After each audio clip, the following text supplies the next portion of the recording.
Les amis, bonjour à tous, très heureux de vous retrouver en ce vendredi après-midi, format que j'aime beaucoup, l'avant-match, vous parler de Villarreal-Real Madrid.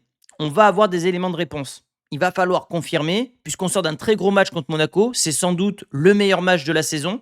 Mais est-ce que c'était un simple coup d'éclat ou est-ce qu'on va créer une nouvelle dynamique? Nouvelle année civile, nouvel entraîneur, nouvelle peut-être dynamique positive en termes de résultats. C'est tout le mal que je nous souhaite. Et donc on aura des éléments de réponse ce samedi soir. C'est pour ça que je suis très hypé par cette rencontre. Villarreal fait une très grande saison d'un point de vue national, un peu moins en Ligue des Champions. Et pour cela, je vous ai concocté tout ça. La presse, avec notamment Marca, l'actualité Real Madrid. J'ai beaucoup de choses à vous partager. Il y a également la conférence de presse d'Arbeloa qui s'est terminée il y a à peu près une demi-heure. Le niveau, la dynamique du sous-marin jaune actuellement, ma composition en direct et bien sûr mes pronos avec mon partenaire Unibet qui vous offre 10 euros. Vous avez jusqu'à 100 euros de free bet remboursés et vous avez le match sur Unibet TV puisque Unibet TV a les droits de la Liga. C'est quand même un avantage énorme, je trouve. Pour cela, vous devez vous inscrire avec le lien en description, le code Chronique 10. Ça soutient la chaîne. Maintenant, les amis, vous devez parier avec responsabilité. On parle de jeu d'argent. Parier des sommes que vous êtes prêts à perdre. 10, 15, 20 euros grand maximum. Et surtout, c'est réservé uniquement aux personnes majeures. On passe à la presse avec Marcelino, l'adversaire de demain, qui nous dit « Ce Real Madrid peut inverser la situation ». Marca, quant à eux, titre « Rock and roll en el Bernabéu ». J'ai fait moitié anglais, moitié espagnol, et on va aller voir justement ce que nous dit Marca.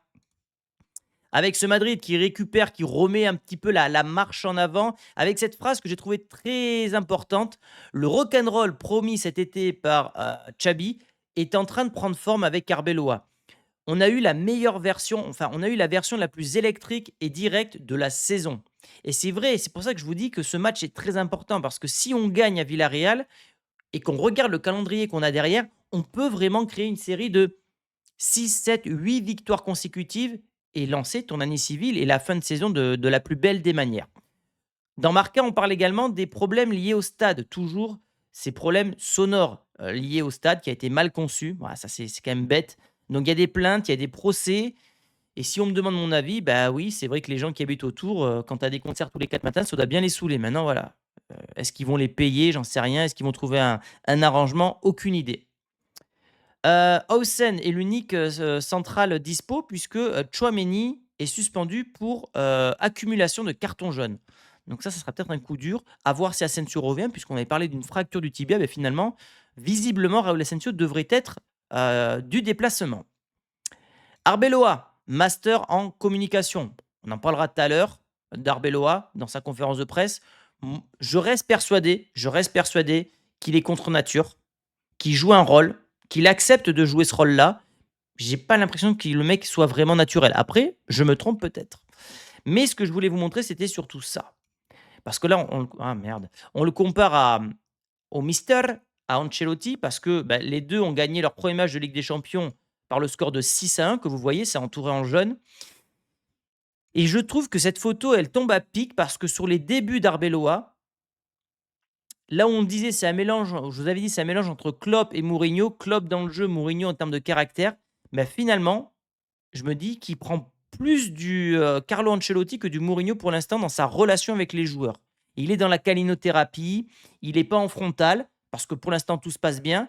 Maintenant, à voir comment Arbeloa réagira en cas de tempête, parce que je pense que c'est un joueur qui n'a pas sa langue dans sa poche et qui pourrait se transformer en Mourinho dès lors que le ciel s'assombrit, ce qui est le cas chez moi. La grêle arrive, donc je vais me dépêcher de tourner.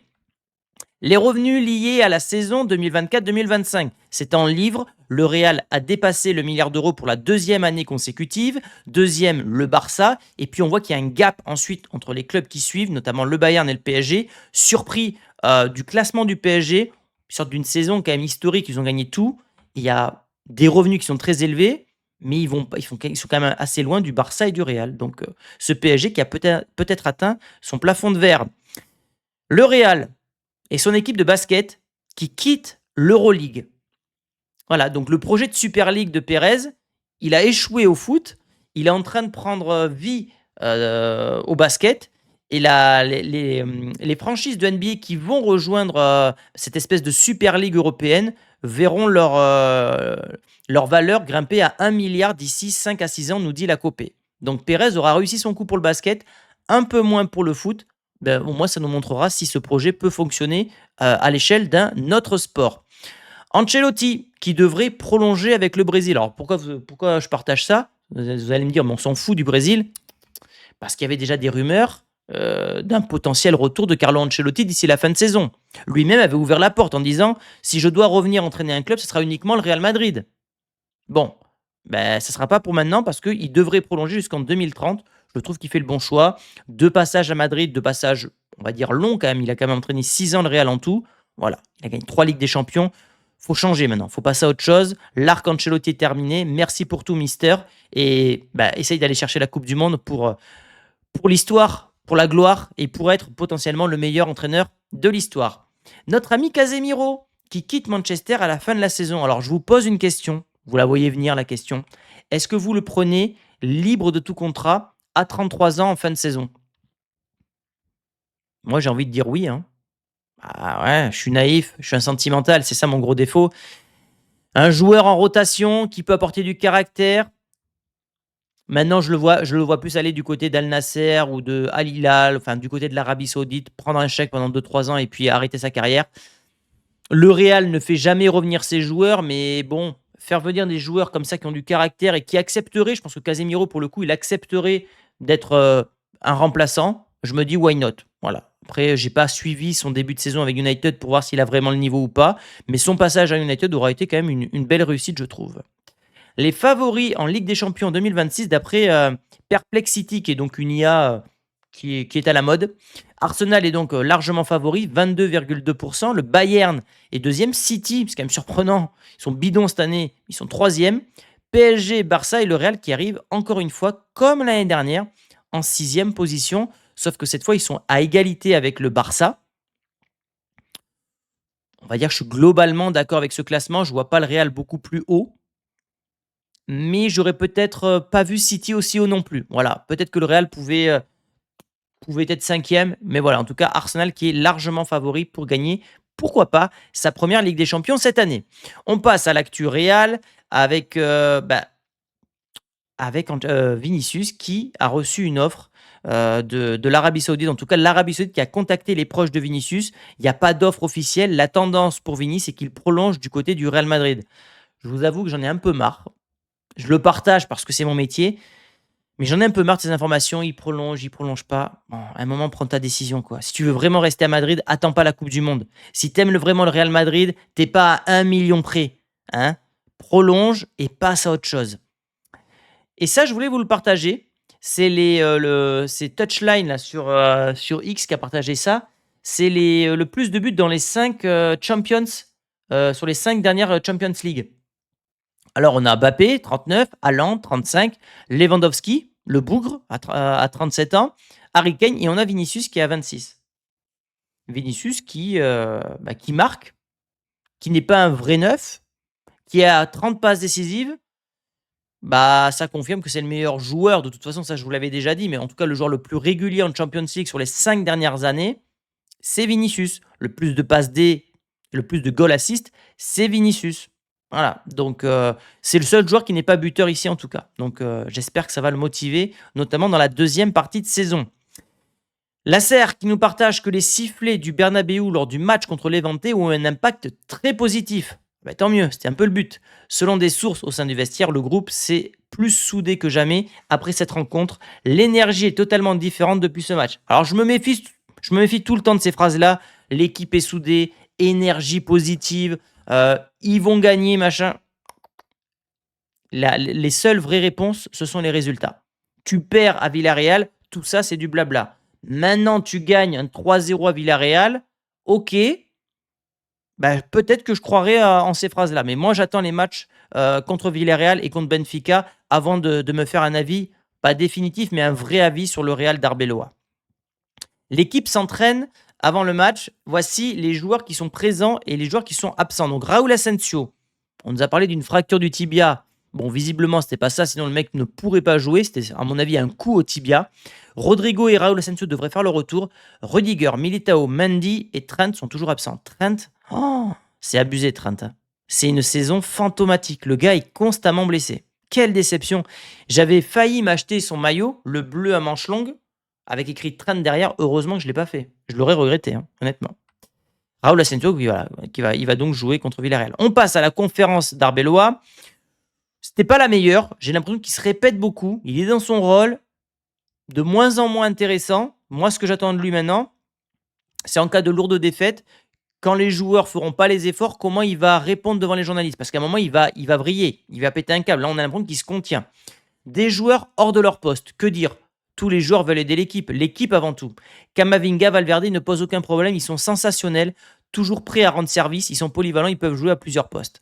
Là où il est malin, et c'est pour ça qu'on parle de master en communication, c'est que d'abord, il leur donne plein de compliments. Ils sont sensationnels, ils ne posent aucun problème. Mais par contre, derrière, il dit, ils jouent à plusieurs postes. En gros, le sous-entendu, c'est ils joueront là où je leur demanderai. Là, il est un petit peu malin, je vous l'accorde. Des recrues en défense, je suis satisfait de l'effectif. En cas de besoin, nous ferons appel aux joueurs du centre de formation. Ça, c'est pareil, une phrase qui vient de là-haut, de Pérez. Évidemment, c'est crédible puisque lui vient du Castilla. Et pour le coup, bah, le Barça nous a prouvé qu'en cas de crise, tu peux faire appel aux mecs de la formation et réussir.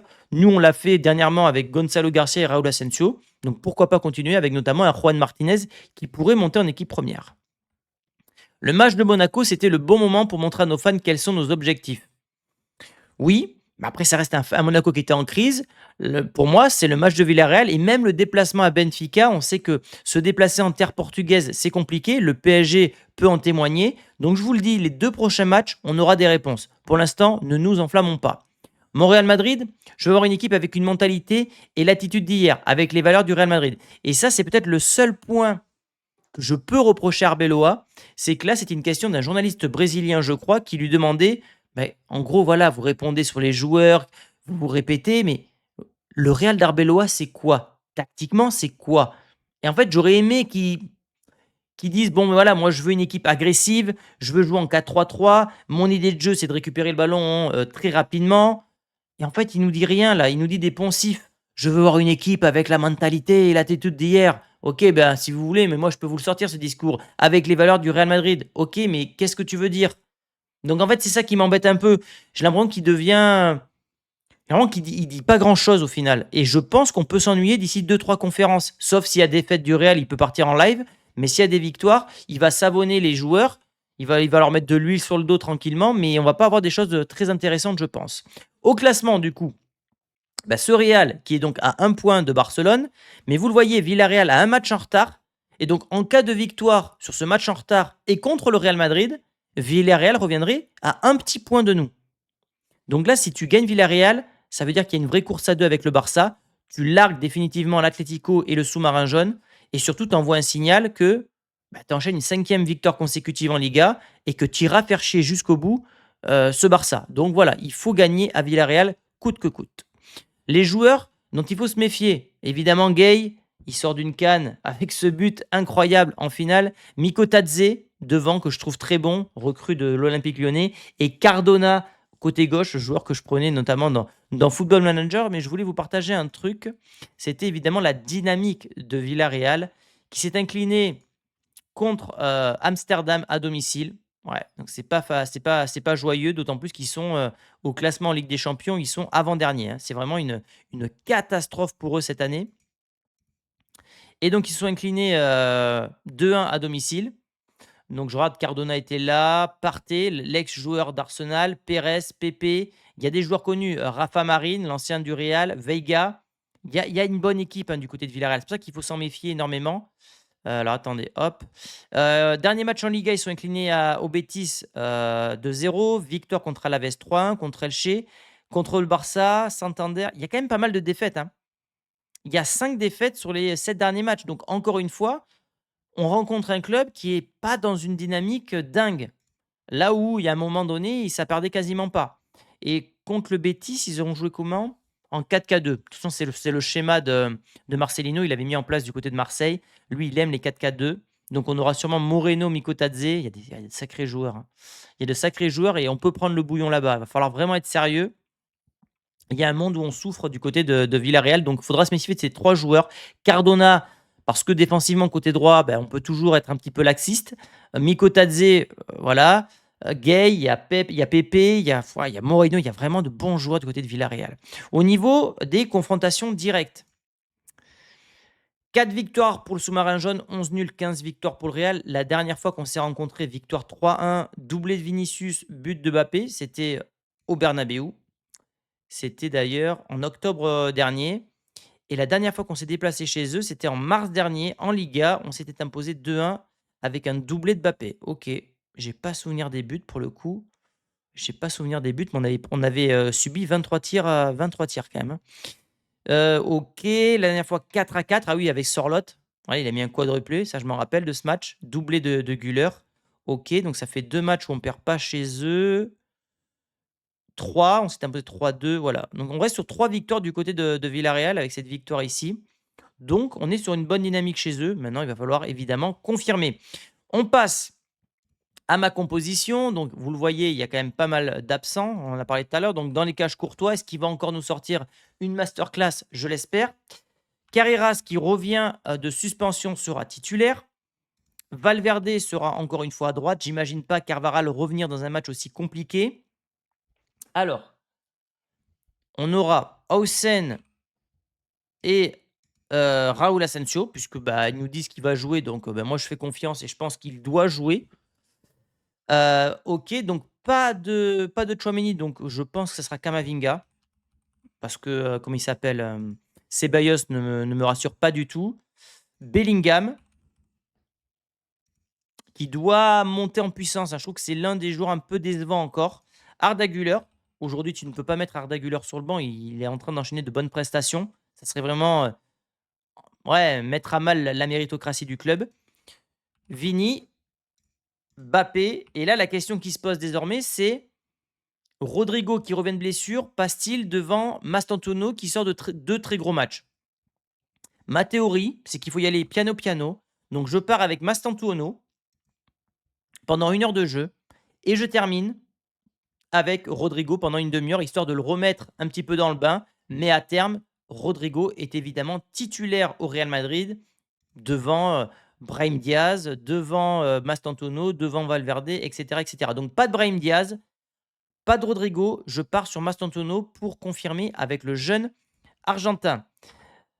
On passe à mes pronostics, les amis, toujours avec mon partenaire Unibet. Je vous rappelle les bonus, vous avez 10 € offerts, vous avez 100 € de free bet et vous avez le match sur Unibet TV. Les cotes de cette rencontre, le Real est largement favori. 1,97 pour le Real, 3,35 Villarreal. Je découvre les cotes en même temps que vous pour qu'il y ait un maximum d'authenticité. Je pars sur la victoire du Real. Mais ça sera dur. Ça sera dur. On a encaissé contre Monaco, donc là, but pour les 2 équipes, c'est sûr. Enfin, je vois pas comment le Real n'encaissera pas. Je regarde le nombre de buts qu'on peut avoir dans la rencontre. Je mettrai plus de 2,5 buts. Je pense qu'il va y avoir des buts. Ça peut terminer en 3-2 pour le Real Madrid ou quelque chose comme ça. Je regarde les cotes. Non, ça m'intéresse pas. Buteur multiple, est-ce qu'on peut pas avoir un Mbappé qui nous met un doublé? Ça se tente, hein. Le doublé de Mbappé est à 3,90. Un penalty, un but dans une occasion, ça peut se tenter. Voilà, ça serait pas ma cote première, mais ça peut se tenter. Sinon, je partirais sur un. Ouais, ça va être trop dur de. Sur un 2-1. 2-1 pour le Real Madrid, coté à 7,60. C'est la deuxième cote la plus faible après le 1-1. Le 1-1, le score le plus probable d'ailleurs d'après Unibet qui est à 6,60. Nous, on va partir sur le 2-1 à 7,60. Au niveau des buteurs, donc je vous ai dit Mbappé. Et s'il ne met pas de doublé, j'ai envie de dire Mastantuono. Je pense pas que Vini va confirmer, mais Mastantuono peut confirmer.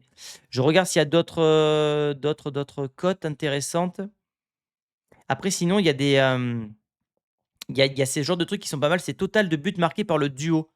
plus de 1,5 but Vinicius, Mbappé. Donc si par exemple, Mbappé et Vini marquent un but chacun, ben vous gagnez la cote à 2,60 puisque ça fait plus de 1,5 but. C'est pas mal ces cotes. C'est pas mal, c'est pas mal et je voulais la cote sur penalty mais je la trouve pas. La cote sur penalty, elle est là. L'équipe à l'extérieur marque sur penalty coté à 4,10. Voilà. Voilà les amis pour mes pronostics.